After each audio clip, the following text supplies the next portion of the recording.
नमस्कार मंडळी, श्री स्वामी समर्थ. तर इथे हे गव्हांकुळ होते. 7 दिवसाचे हे गहू पेरले होते. याचा ज्यूस काढण्यासाठी बाबांनी तर बाबांनी हे त्यांच्यासाठी आणि माझ्यासाठी दोघांसाठी पेरले होते आणि याचा ज्यूस काढून सकाळी उपाशी पोटी पिली तर रक्त शुद्ध होते, असे ते म्हणतात. म्हणजे त्यांना अनुभव आहे म्हणून ते सांगतात.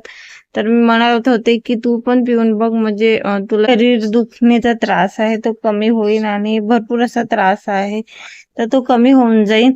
तर म्हणून मी पण आज ते पिऊन बघितले. तर आजचा पहिला दिवस आहे. तर हे टोटल 7 दिवस प्यायचे असते. तर म्हणून मग हे त्यांच्यासाठी ना माझ्यासाठी मी हा ज्यूस काढायला घेतला होता. कारण ते महिन्यातून किंवा 2-3 महिन्यातून एकदा तरी ते पेरतात आणि 7 दिवस ते पितात. तर त्यांना बरं वाटते, म्हणजे जे शरीरातला त्रास आहे तो कमी होऊन जाते आणि त्यांना असं वाटते की भरपूर असे रोग पण त्यांनी बरे होतात. म्हणून ते मला पण म्हणे की तू पण हे पिऊन बघ, तर तुला पण जो त्रास किंवा काही असेल ते निघून जाईल. आणि ज्यूस काढून तर झाले, ते जरा जास्त निघून गेले. तसं तर अर्धा कप वगैरेच घ्यायचे असते. तर हे बाबाला ताप होता आज, त्यामुळे ते म्हणे की हे पूर्ण तूच पे, आता मी काही पीत नाही. म्हणून मी हे पूर्ण पिलं आणि खूप जास्त होऊन गेलं होतं मला.